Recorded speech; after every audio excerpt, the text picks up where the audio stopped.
with a company a couple of years ago, well, a lot of years ago now. It was a company that kind of functioned in its normal pattern. It had a vision that was only as large as its constituents would allow for it to be. And so what was happening was we would make an impact as a company, but we wouldn't make the maximum impact we could make because we could never really grow beyond sort of both those who wanted to use the services of the company, but also those who supported the services of the company. There was a part of it that involved being sort of a philanthropic company where people would be giving to it. And so as a result of that, there was this constant pressure that was under. Something happened, though, where we started to discover this one investor who was willing to do a matching kind of thing, where if we gave $100,000, he would give $100,000, that kind of a deal. And rapidly we grew as a company. All of a sudden now our parameters expanded, and we were able to see ourselves very, very differently as a company. Matter of fact, we saw ourselves so differently because we started to be able to dream dreams. We started to be able to see beyond the scope of what we had been, and we actually started taking chances and risks. And it was actually one of the most healthy times I've ever been part of a company like that. I mean, it was just a tremendous amount of freedom. The rapid change occurred because of the rapid increase in income that was being possible because of all of this. At one point within the company, I was promised $1 million to do a certain project that would allow us tremendous freedom to accomplish some things that we hadn't done up until that point.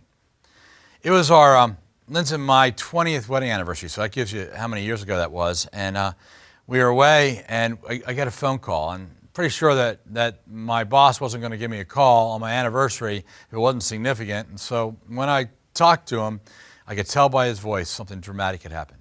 Here, the investor that we've been depending on, the one that was sort of doing the matching thing that was allowing us rapid growth, it was actually a Ponzi scheme.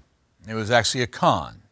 He had no money. He was actually taking money from one source and giving it to another source. And while we had received a lot of money, it was actually other people's money. It wasn't investors' money other than our own.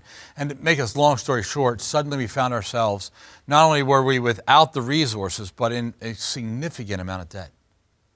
It was interesting, though, when I was talking to my boss, who was sort of the one that had the vision for the company and had all the dreams, how rapidly it froze him where he was. And he pulled all of the resources in. As a matter of fact, we actually, as a company, not only stopped being as open as we were and with the possibilities and the dreams, we actually became more conservative. Because survival now was really in question. How are we going to cover all the debt? What were we going to do with all this? But also, how are we going to keep those who have been investing and not launch out into some of the other projects we were doing? And I lost $1 million, and I lost a lot of things, but you know what I lost the most that day? I lost this freedom that I had known. It was as if we had kind of fallen back into, like, almost you can imagine, a bunch of snow had fallen overnight, and it got deeper and deeper and deeper and deeper. And I wanted to go from here to about 1.5 blocks away to where a friend was, and there was this mammoth amount of snow, and I thought, how am I going to get there? And I realized, okay, I'm going to have to cut a rut. I'm going to have to walk through that snow in an impressive walk and try to get to my neighbor's house. And the concept of it was almost daunting to try to get there, because what was happening as I was walking through that, and every step was exhausting. When I got to my neighbor's house, though, I would take the same path back, right? I wasn't going to cut a whole new path. And then within a few hours, we were making a pretty long, normal path, and it became the rut that we were existing in. There's a guy by the name of Dan Singal, who is a leading brain researcher out of UCLA, who wrote this concept of paths in the snow, ruts in the snow, and in which the idea was that after a while, we start to develop the easiest path. We won't go to where the heavy snow is, the deep snow is. We'll take the same path over and over and over again. With the company that I was involved in, that's what had happened. We were taking this path that was our normal path, and then all of a sudden, somebody offered us the possibility of a new path. Now, we've been used to this one. It was easy. We weren't growing much. Actually, it was becoming some pretty bad habits. And all of a sudden, this new path came about, and we looked at it and we said, what if I were to step this way and cut a new path in the snow? Now, we know it's going to be hard, right?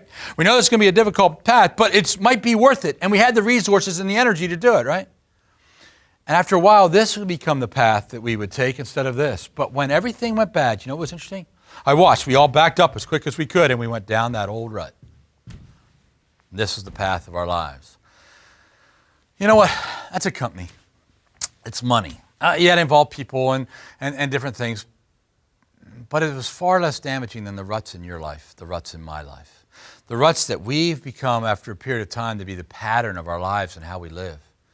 I want us to break free from those ruts and begin to cut some new patterns. So let's look at this together as we see how do we avoid sort of the ruts in our life. So we're going to talk about breaking free from life's ruts. And when we think about breaking free from life's ruts, here's how we understand. Let's remember how life's ruts develop for us. Or how do we develop ruts? A, they're created every time you face a task where an action must be chosen. Now, understand that when you want to take this step, okay, I'm going to make a choice. This is the way I'm going to go. It might have been because that's the way everybody's taught me. It might have been everything else, but this is the way I'm going to go. Those steps are hard. It's not easy. We got to engage the core. We got all parts of it. We got to begin to move forward. And everything takes effort, and everything is difficult. And as we move this way, we know that that's the choice that I've made. That's what I want to do, right? That's how we begin to cut what we would call a rut in our lives. Consider, though, what happens. Number one, when you choose to stay on the same path because it's easier instead of choosing a path that may be more challenging but leads to greater rewards, ruts form. Now let me explain to you how this happens. Do you know that for the most part, you stay in a series of ruts throughout your life? There are different times when you break your pattern. Usually right around kindergarten is when you break a pattern as a child. You break it again right around middle school. You break it again right around high school. You break it right again if you're in the educational system, whatever you do. In America, you go to college and you'll have one path and you'll kind of break it at different phases. So basically at 18, you're breaking it. At 12, you're breaking it. At 5, you're breaking it. But then you also start to break it when you get married, do some career things, graduate from college, do your grad school. You sort of break those patterns. Those are sort of what we do. There are dreams that we have that cause us to break out of our ruts and form new ones, right? Now, but for the most part, in between those times, we're in ruts. We're just in this groove that we kind of do. As a matter of fact, it's interesting. The best time for kids to do well academically across the board is 4th grade, right smack dab in the middle of the rut.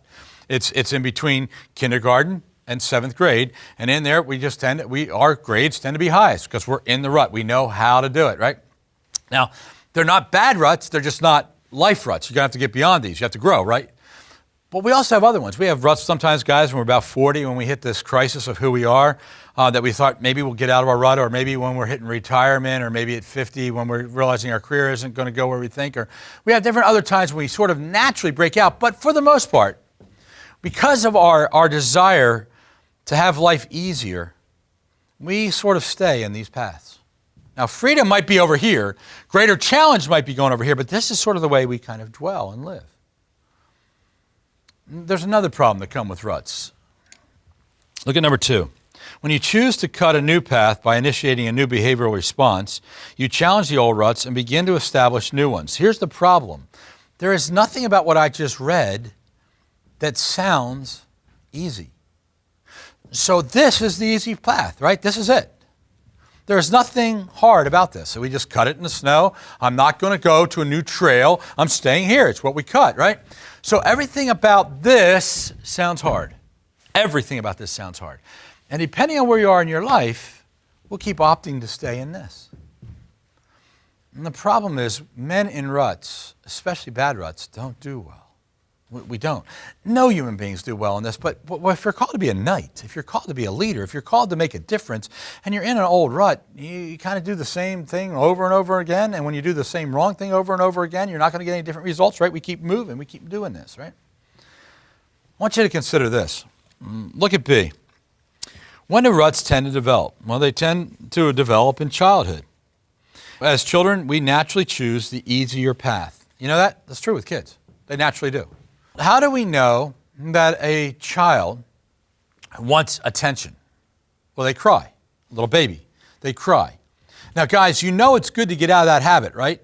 By this point in our life, when you want attention, it's not good to cry, right?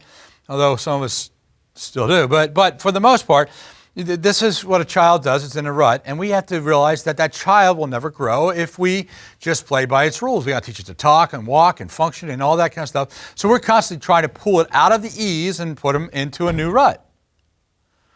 But we resist that as children. We go for the easy thing. I mean, from the very beginning, we do that. And so what will happen is, it's interesting, I watched my boys as they were growing up. The first one spoke and talked quicker than the other ones, not because the other ones were slower, but the first one had no one to talk for it. But boy, by the second and third and fourth kid, they're talking away for them. So what happens is we somewhere along the line get this idea that as children, we're going to take this easier path. Look at number one. As a child, taking the easier path, immaturity, is cute and acceptable to a point. There is something really about a child that is, it's okay to do this same thing over and over again. It's sort of growth, development. We kind of like it. And it's kind of cute that they're even self-centered and spoiled a little bit, right? It's just, I guarantee you, as a grandparent, that's what it's going to be. So what is that like here? What's going on? Well, what's going on is this. A child is under the mother's care who is trying to protect that child and not necessarily trying to figure out how to get that child out of the house. You know, when you're born, guys, there's an umbilical cord that's attached between you and your mom that's cut. So your life support system is cut. You're now doing life, right? When do you cut the emotional cord? There's a thing we call a mother wound that so often we have as guys that we just want to be taken care of, because women naturally want to nurture and care, and they don't want to necessarily move you on. They want to protect you, and they kind of default to that very often. And so a mother doesn't ever naturally just cut the cord with you emotionally. So it's going to take some action. It's going to take some stuff on who we are and what we are. Look at this. Number two, as a child reaches adulthood, the knight in you cries out, "Grow up." At that point, it becomes the male's responsibility to begin cutting a new path through the forest. There is something inside of you. It isn't going to be your mom that's going to say, "Go over here." And that's not a shot at moms. Moms are amazing. How do they emotionally disattach from you? When did they do that? Well, how does that take place, right? For some of you, that's a hard word because your mom has abandoned and your mom has not cared for you, and that leads to another wound. But for many of us, you know what? Fathers abandoned and moms tend to stay. And so some of us, both our parents remained. But in it, that mom's emotionally attached, they don't cut that normally. So how do you do it? Well, how do we do it? There's a voice inside of us. This voice calling us up to knighthood that says, I need to break out of this rut. I can't be taken care of by my mom, right? I have to do new things. And it's hard and it's not easy, but it's an important step. Because when you start to do this, what you do is you begin to create a new rut. These new ruts are sort of a natural development thing, but you know what's really interesting? We live in old ruts all the time as guys. We tend to stay in this pattern instead of go to the new one. Why don't we go over this? Let's go over a few spandex male ruts. Okay, so when a spandex male is going to live in this rut, right, it's going to make his life look very, very self-focused. It's all about me. Can you see me? It's all about my attention. It's my world, self-focused. Everything's on me. I'm the center. I'm the stuff. So it's my ease, my comfort, everything that I do. Sexuality, everything is about what I do in this area. There's nothing good about that rut. A self-focused rut is not knightly. It's spandex male. Self-focused rut is all about, I'm the center, and so I'm not guiding anybody, leading anybody, protecting anybody, working in anybody. I just sit here and I do this thing that just I'm like a black hole, right? We've talked about that. When you're in that rut, you got to get out of that rut. That's a bad rut. Another bad rut for a spandex male, his life's going to look very, very immature. Here's what an immature man is. When your whole world is sort of focused around body parts and body sounds. Both of us would say, if you're all about sexuality and you're all about expressing yourself that way, that's it for you, that's immature. If all you do is fart and burp, it's immature, right? I mean, immaturity is also when you get upset that things don't go your way and you pout, you throw a tantrum, you get angry. It's bad rut, bad rut. These are things that get us in trouble as we start to say, okay, I'm acting immature, self-focused. There's another word I want you to consider, and that's the word disconnected. So often, when we get in a rut as a guy, that causes us to move down this path where we're not connecting with those around us. I'm not connecting in relationships. It's all about me. I'm self-absorbed. I'm not using all 6 parts of the core. I'm using just one. I talk to guys about this all the time who have one-night stands as a way of life, that basically women are something you use. And what happens is at this particular point, there's no relationship. Everything about male sexuality, male and female sexuality is relational, face-to-face. Now, there's 1,000 different positions, but basically, we're the creatures that God created that make love face-to-face. Animals don't do that for the most part. And so what happens is we see ourselves in relationship, right? But not us as guys that are in this rut. You guys that are in a poor sexual rut. Your whole thing is it's about me, self-focused, immaturity. It's all about me. It's all about disconnected in relationship. And we do that in a lot of other ways. There are so many ways as guys that I think we find ourselves not remaining connected to our children, to our friends, we even disassociate from the real world by we fantasize on things we watch and do and talk. Give you another one. Hispanic male develops ruts that make his life look very, very hopeless. One of the problems that I have with hopelessness is that when a guy feels like this is where I'm destined, this is what I am. Remember the first time I ever saw the movie Rudy? And in the movie Rudy, they're born in a steel town. And that's what they're going to be, that's who they're going to be, and he's never going to get to go to Notre Dame and play football, right? I mean, it's that kind of hopelessness. Saw that in the movie October Sky. Same thing. Stuck in the coal mines. You can't make a difference. You can't set off a rocket that'll change the world. Those kind of moments where it's just this hopelessness. Hispanic males are called to that. You know what? Some of you guys are stuck in careers that you absolutely despise, but that's your rut. Hopeless. Hopeless. You're stuck in relationships. You're stuck in everything. Guys, I believe you marry for life, right? I don't think you abandon. I don't think you run. I think when you're a father for life. I don't think you'd say, okay, I can't handle it. It's a little bit hard. I'm out of here. It's part of it. But I want to tell you that being a husband and being a father is not a rut. Man, it takes all kinds of knowledge and understanding to cut new paths. This stuff isn't it. Hopelessness is when you feel trapped because you're doing the same stupid, foolish, dream, undeveloped world. When you get in this direction, we end up in a lot of trouble. We're unsatisfied because his development potential is ignored. When you as a guy just feel like you're not satisfied, you're grumpy, you're edgy, you get depressed. How did you get that way? Well, because you've lived in a rut that you don't have to live in, but you believe that's your rut. You believe that's where you're going to live. You're not designed to live there, guys. You're not. You're actually not. As a knight, you're designed to develop, become. I don't want to be the man I was 30 years ago, 20 years ago, 10 years ago, 5 years ago, 5 days ago. I want to grow and develop. Do you want to be the guy you've always been? There's stuff that we've done that we go, man, I don't want anybody to see this, right? Some of you right now are at a poverty level. Wherever you are, anywhere in the world, you know that where you are, you're at a poverty level where economically you don't see any potential to grow. What happens when you live there is you're starting to say, I can't get out of this. That is my rut. There's nothing I can do about it. Well, you know what? There is something you can do about it.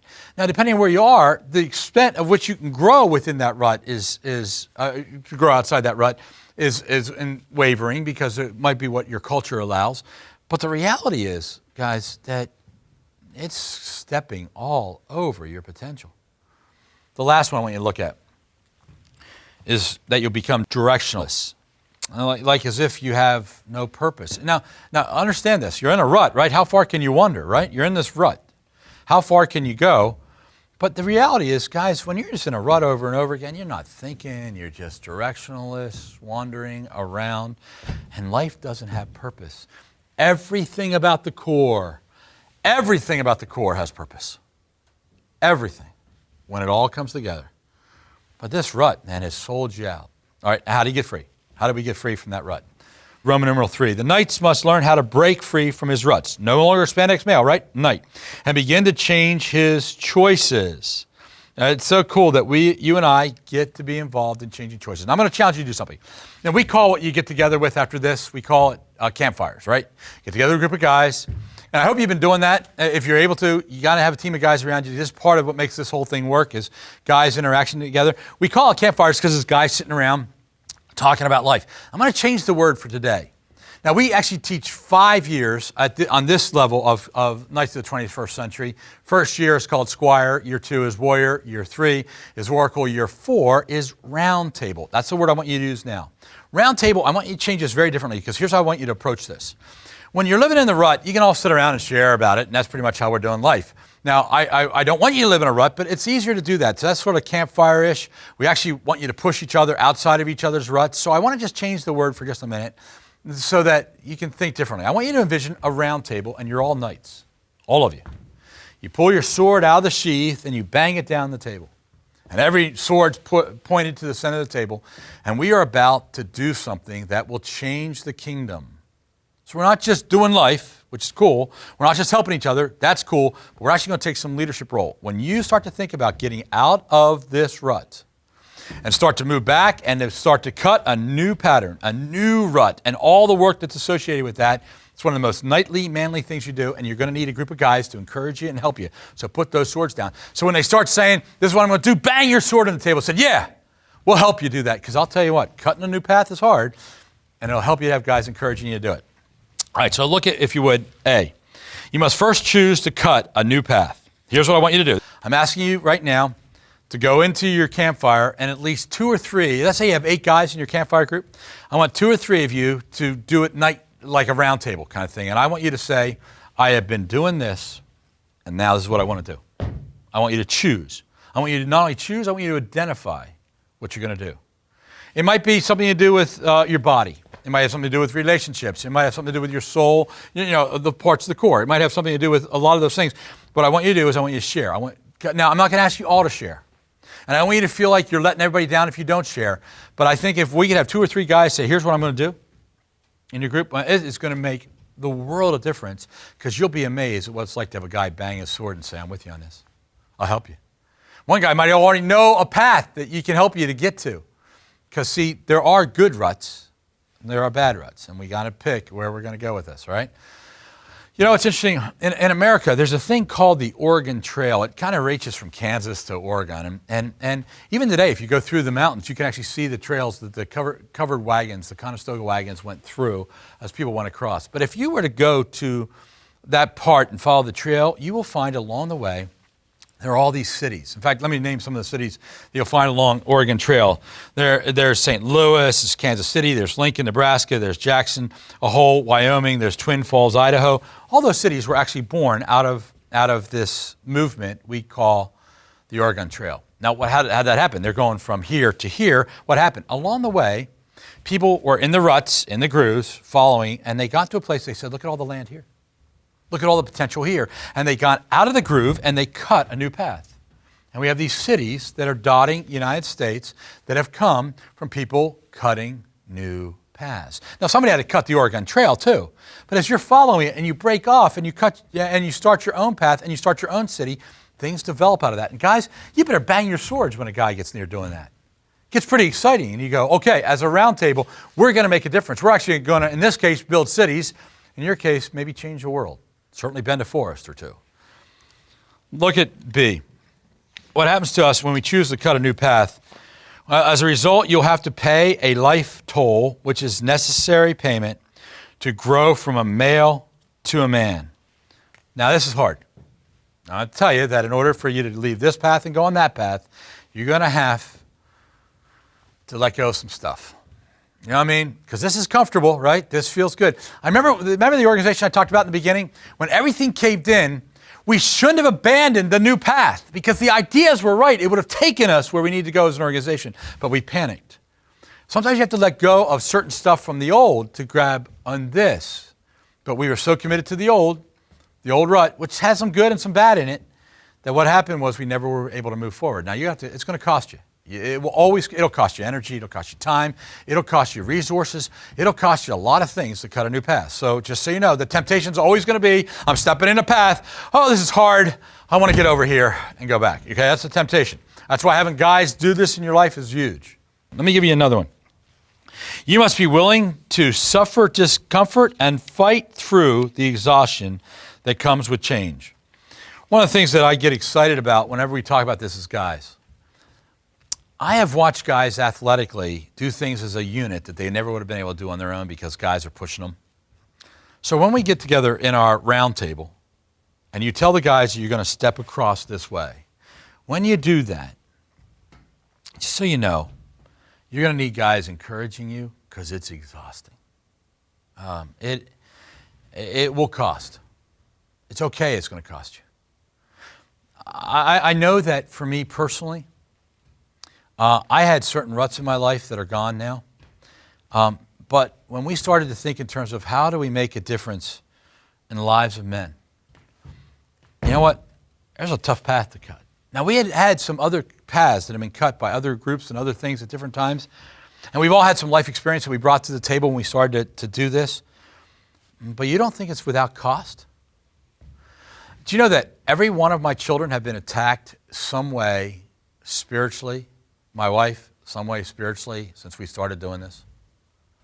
We joke about this, but every year at graduation, some tragedy kind of falls upon my family. Every year when we graduate, hundreds of men, we knight our guys at graduation.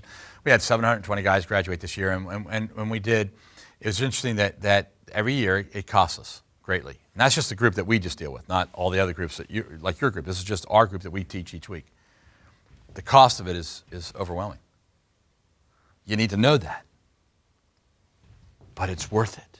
It's where we develop. It's where the potential comes from. Consider this, D. A knight must learn how to break free from his ruts and begin to change his choices. You must consciously discipline yourself to do what is hard. Personal change will always demand effort. Now, it could be in any part of your core, right? It doesn't have to be just some noble cause. This can be just suddenly, instead of me just not caring about my body, now I will. Instead of me not listening to my soul, now I will. Instead of me having my mind all just cluttered, I will now begin to clarify it. I mean, it can be very personal. This step is the first step. But when you start to do this, when you start to make this emotional adjustment, emotional change into who you and I are, you need to know that it's going to take a lot of discipline. All right. Now, not all ruts are bad. All right. There are some great ruts for us as a knight. Let me give you a couple. I'm actually going to give you 11. We could add more to this, but let me give you a great new rut. Okay, this is the old rut, right? These are the new ones. Here's one. Great rut. Listen before you talk. Listen before you talk. We say it to our kids all the time. How about we do it? Hear what the other person's saying. Remember we even talked about the third ear? Listen intently. Listen deeply. Number 2, this is a wild one. Making love to just one woman. Sex is oneness. It's not plumbing.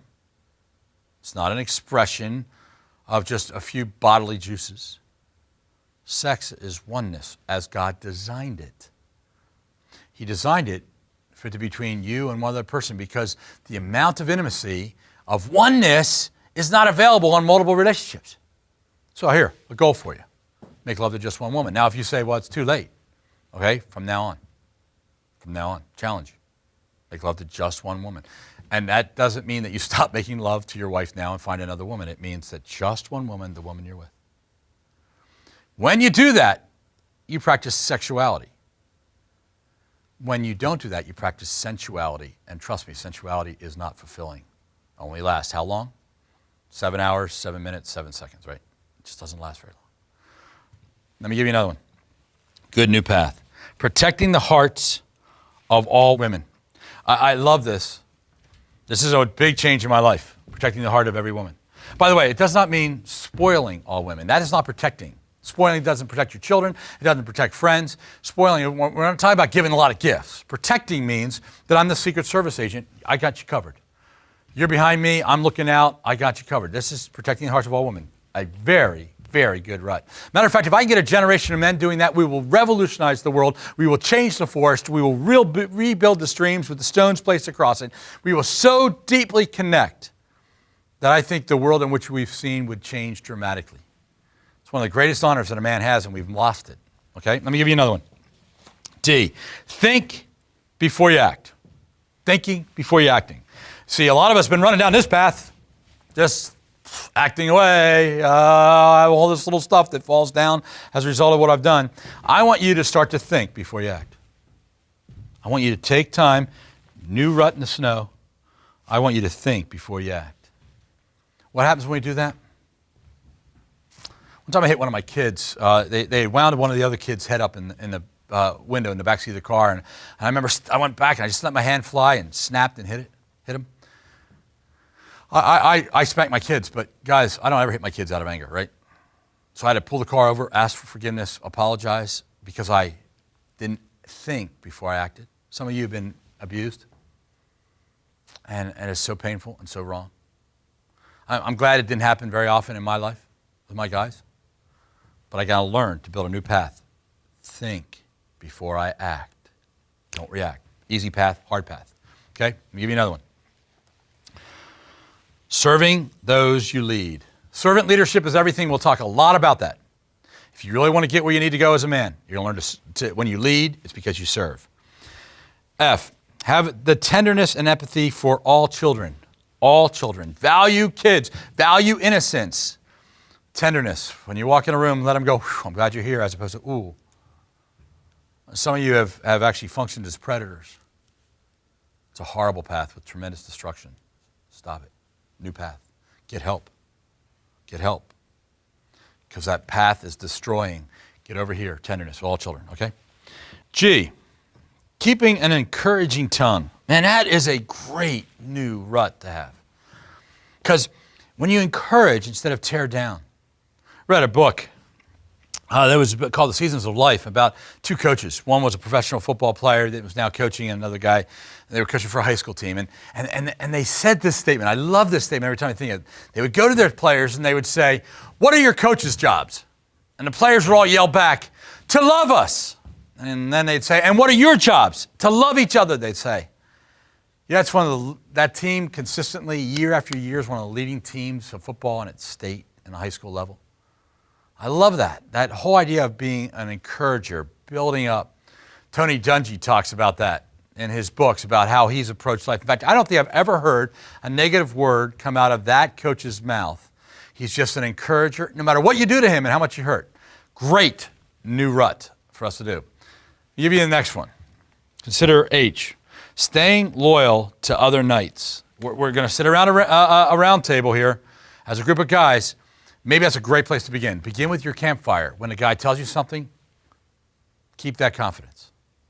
Be loyal to him. When he goes through a struggle, be there for him. I can tell you story after story of men who fought for the hearts of other men on a loyal level, not just in military, not just in sports, but in campfires or round tables, as we've been doing this for years. Consider the next one.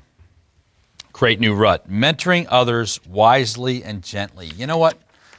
Guys are going to try to find a new rut to go in. And if they're going to try to find a new rut to go in, sometimes it's easier if we show them the rut. And now when we get to do this, sometimes we get this opportunity to say, here's a new path. That's what mentoring is. See, I don't just want guys to have to always cut new paths. If I got a good rut, help them join you. So aspire as a knight to be a mentor. Have a squire follow you, all right? Look at J. Being a model of integrity in your actions. Guys, this is a rut that the world is screaming for.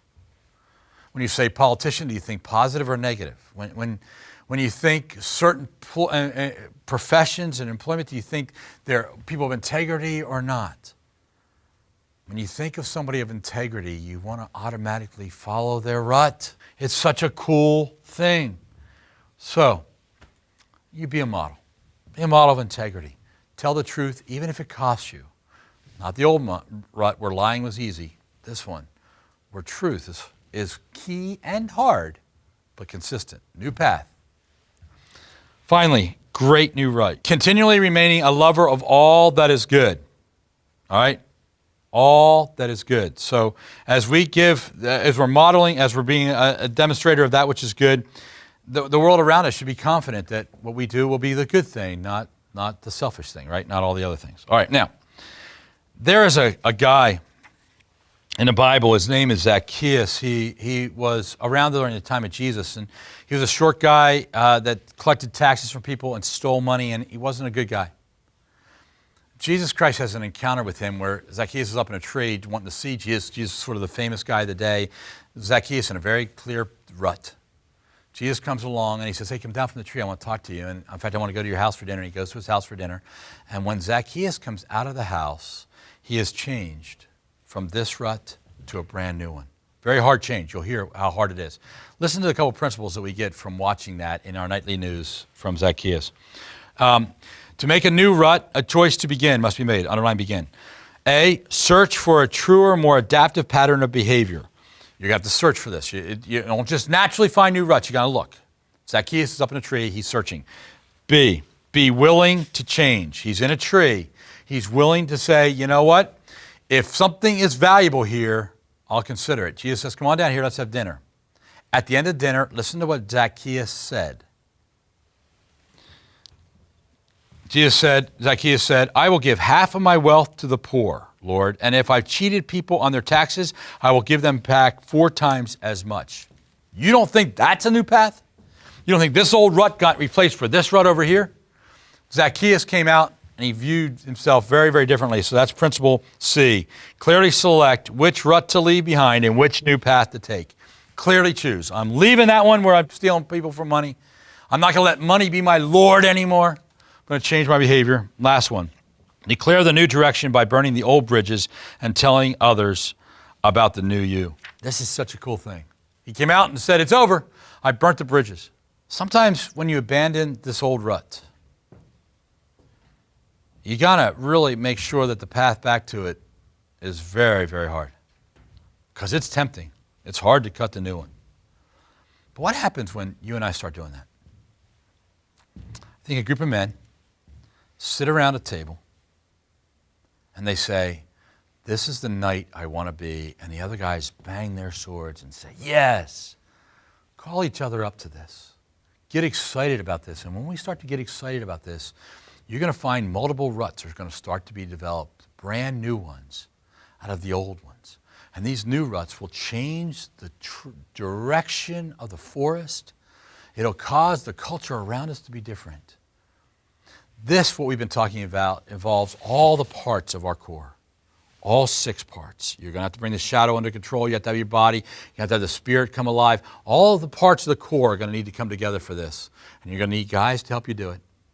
But when you do it, I will tell you this. Women, children, other men, cultures, almost everyone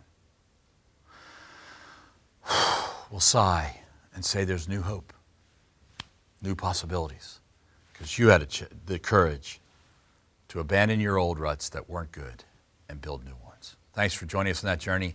Enjoy your time with your roundtable. Thanks a lot. See you next week.